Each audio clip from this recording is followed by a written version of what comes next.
Would you rather, at this point in time, have a 2024 Honda bike or a 2024 Yamaha bike? Absolutely easy. Valentino Rossi or Marquez, 17 Grand Prix titles between them. Oof.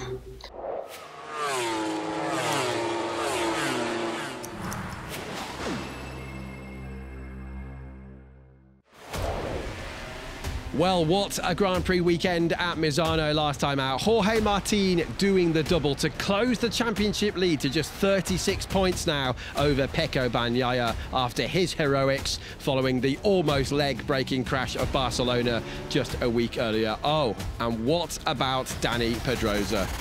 Welcome along then to MotoGP Guru. Thick and fast, the race is coming up now with a triple header, one of two triple headers before the end of the season. Nick Harris, nice to have you with us as always. 36 points then, back to Jorge Martin from Pecco Bagnaia. Is this actually on now? I think it is on, without a doubt. Obviously, Jorge is on an absolute run, isn't he? Superb at Misano. Well, yeah, what an event. Bagnaia, at the end of the race, had to be helped off the bike. What a ride into third place. Dani Pedrosa, well, I think I'm going to have a comeback commentating, I think, if he can do that well. But fantastic, Dani Pedrosa. It had so many angles, Misano, and it's, I won't say it's blown the championship wide open, but with 8 to go, it could be mighty close now.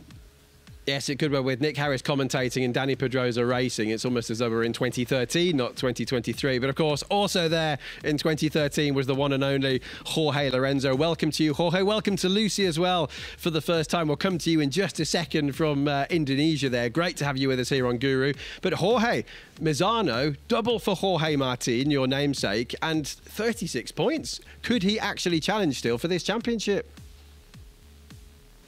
Well, of course, in just a weekend, everything changed, you know, because Pecco, without this crash in Montmeló, finishing the race, maybe not in first position, but even in second place, could he have like 70 points of advantage? He passed from having 70 points to just having 36 points. So this is a big difference. And for that reason, I think this is the moment for Jorge Martin to take profit of this momentum, to just arrive in India and to take some risk to even recover some more points to Pecco. Yeah, well, for the good of the show, that would be fantastic. Lucy Wiryono, welcome along from Jakarta in Indonesia. You've worked with Trans 7 TV in Indonesia for, what, 15 years in the past? And now, if I'm not mistaken, the first and so far only female content creator for MotoGP. So, welcome along. It's a privilege to be here, especially with you, Greg, Nick Harris, and of course, Jorge Lorenzo. It's a privilege. Well, we're going to throw you right in at the deep end, if you don't mind, Lucy, with our first guru pick of the show. I'm sure you've seen this before, but for anyone who's with us for the first time, this is where we put our gurus on the spot. Let's see what we've got for Lucy's first ever MotoGP guru pick. So, these are your options. We've got... Nice move from Brad Binder at the Tramonto corner, taking Aleix Espargaro and Luca Marini in one fell swoop. And then the last corner, the infamous last corner at Misano. We know all about this one, don't we? And this looks as though it's Johan Zarco overtaking Alex Marquez with that Fausto Gresini tribute livery. And look, just before the checkered flag as well. Which one are you going to go for? Two good moves there. Tricky to actually call which one's best. I think I'm gonna go with Brad Binder because the angle that he's overtaking these two riders is amazing. I mean, it's very unlikely possible, but yet he did it. So, Brad Binder. Okay, nice one. Thanks for that, Lucy. We'll be back with you in a minute. Jorge, we've got an interesting one for you as well in terms of MotoGP guru pick.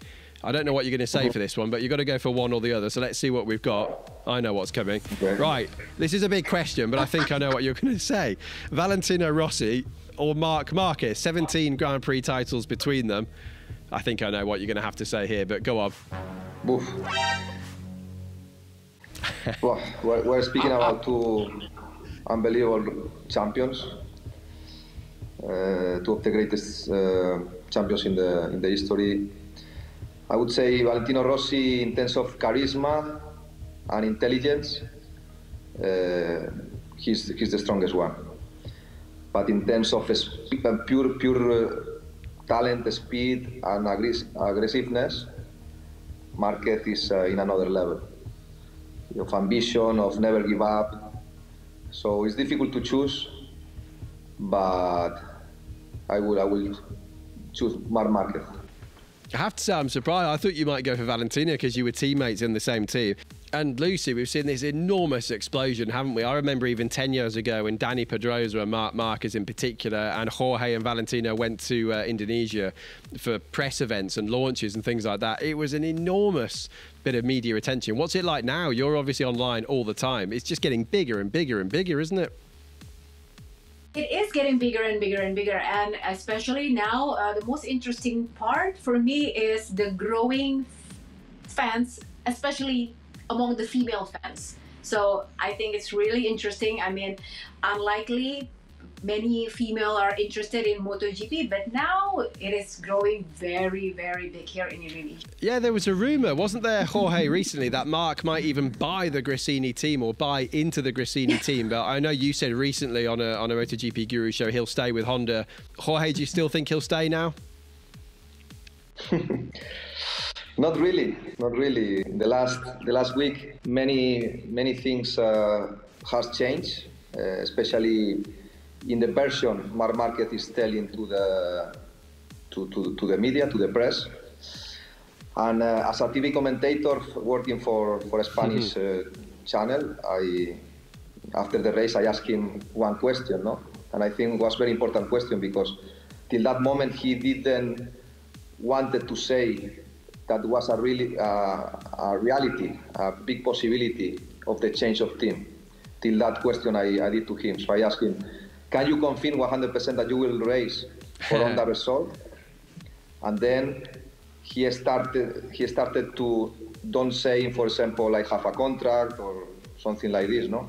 He started saying that it's important the way he feels with the bike for the decision.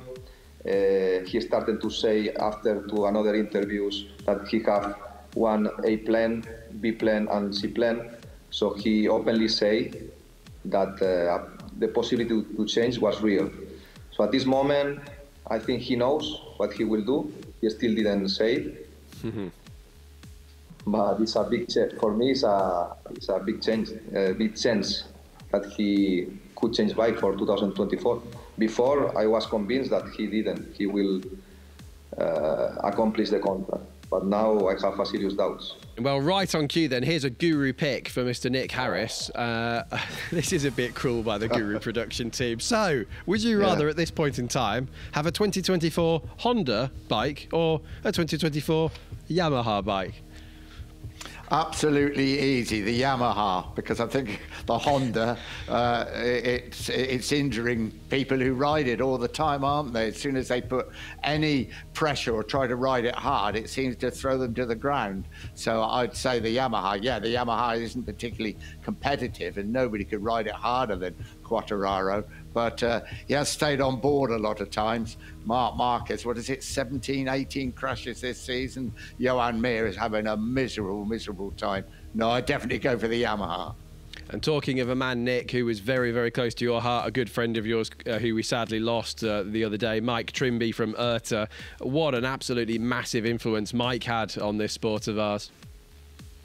Yeah, I think people do realise now, sadly, with the passing of Mike, just what he did. The riders' safety, the riders' well-being, the paddock, and just the respect shown to riders and teams. And then the way Mike brought everybody together to prefer to what we see MotoGP is today was so much to do with Mike. And here we are setting off on this world adventure now, starting in India. And so much of that is down to Mike Trimby. He will be so missed. Yeah, well said. Here. And as we said before, this is the first of two triple headers. So it's India this coming weekend and then Japan. And then Lucy, of course, will be on the ground in Indonesia at Lombok. OK, let's kick this off, though, with the predictions, starting with you, Nick. Who's hot? Who's not? Who's Korma? Who's Vindaloo for the Indian Grand Prix? What have you gone for this weekend's predictions? You've been practicing that, haven't you? You've been working on it. I did, actually. There we go. Right. As you know, I don't stick to just everything. I've gone for pole. I've gone for Jorge Martin, which I don't think is particularly difficult. Bagnaia, I've gone for the sprint because I thought he rode brilliantly in both the sprint and the race in Misano. He will have 2 more weeks to gain some sort of fitness. The race, I've gone for Martin, and Fernandez for the comebacks, because all of you do that every week and score more points than me. That's me. Fair enough. I think we need a woman's intuition. Lucy, quickly put us out of our misery. Okay, so my predictions are for the poleman, I think Jorge Martin, because I honestly believe that he has the momentum. For the sprint, I go with Marco Bezzecchi, because also he has this a very determination to win the race. For the race, obviously, I know Mr. Nick Harris for let's see. But for Pecco Bagnaia, MotoGP, I wouldn't boo you, too Lucy. obvious, right? It's a safe choice. But I think I put Pecco Bagnaia is because his grit and his determination shown at the San Marino GP, and that's why I picked him. And for the comeback, I choose Fabio Quartararo, because I think he can manage to pull some magic in the both international circuit. So that's my prediction. Yeah, and it's been a long time since we saw a big event, 10 years since F1 was the Bud International Circuit. Okay, 5-time champion George, you must know what you're talking about. Who have you gone for your predictions this week? Well, this time it's gonna be very hard to make it right, because new circuit, completely new for everyone, new tarmac. Can be perfectly that some bike be much more competitive, like for example KTM or Aprilia again, like in Montmeló, and Ducati will not work, and can happen this perfectly. But I think at this momentum of the season, with this sweet moment that Jorge Martin is having, I will take a big risk, even knowing that it's a new track. I will put him for the pole position, for the sprint, and also for the race victory, because I think if he really wanted to fight till the end with Bagnaia, he needs to start now to recover as many points as possible. For the overtakings, instead, I will not take so many risks. I just heard for the statistic that Augusto Fernandez, 90% of the times he was the rider who recovered more positions. So I will be more conservative, and I will go for Augusto Fernandez.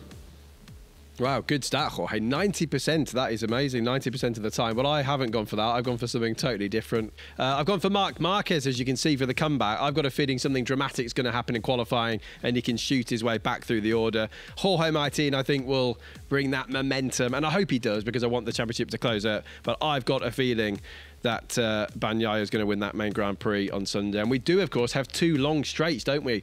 The back straight in particular. So let's see what happens. But Nick, as we said before, new Grand Prix, new events. It's almost impossible to predict, but that's great, isn't it? It is. It's great for us sitting here. For the riders and the teams, it's probably not such a pleasant problem. Nobody knows, do they? Absolutely nobody knows. We don't know really how the track surface is, what the situation of the track is, the facilities, and until people get there. And as you say, I think it was last year for an international event, around 10 years ago for Formula One, and they just had one event there. It's a real step into the unknown. It's really, really exciting for us. For the riders and the teams, it's quite a daunting task, I would say, but very exciting. Jorge, does part of you almost wish you were there and racing on a new circuit with the guys, or are you quite happy to be commentating? Sometimes I miss the competition, and especially the winning feeling. Yesterday, for example, I watched in Netflix again, hitting the apex, memorizing a little bit the memories, no? Getting fresh the memories of that years, and obviously you have some missing feeling.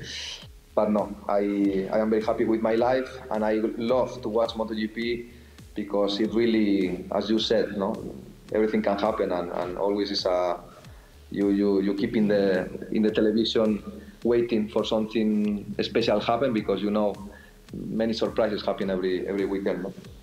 Well, I have to say, we're glad we've got you with us. Nick, thank you very much. Jorge, thank you very much. Lucy, just before we go, content creator, very popular one as well, by the way. I'm just intrigued to know, which is your favourite social media platform? Because there are so many of them now, I'm actually losing track. My favorite social media platform? Well, actually, I've been sharing so many MotoGP news in Instagram Reels and also TikTok, especially TikTok because the engagement in TikTok is very high and people are craving for MotoGP news in Indonesian TikTok. So. Okay, I know Nick likes TikTok, don't you? For dancing? Yeah, I'm afraid it. Yes, I'm a generation behind, aren't I? But I understand fully how important. Thank you very much. How important it is. Yeah. Okay, well, yeah, I'm not on it either, by the way. So that's two of us. It's stuck in the Facebook. Exactly. Yeah. Nick's more of a Facebook man. Exactly. I do have a Twitter account, so there. I'm not completely devoid of social media. See, that's why I'm glad you're not racing, Jorge, and you're here with us for jokes like that. Thank you very much, guys. We'll be back, of course, next week. We've got the Japanese Grand Prix and then the Indonesian race as well. But the question is, of course, right now, we're going to India for the first time. 36 points between Pecco Bagnaia and Jorge Martin. Who will win in India? MotoGPGuru.com for your predictions.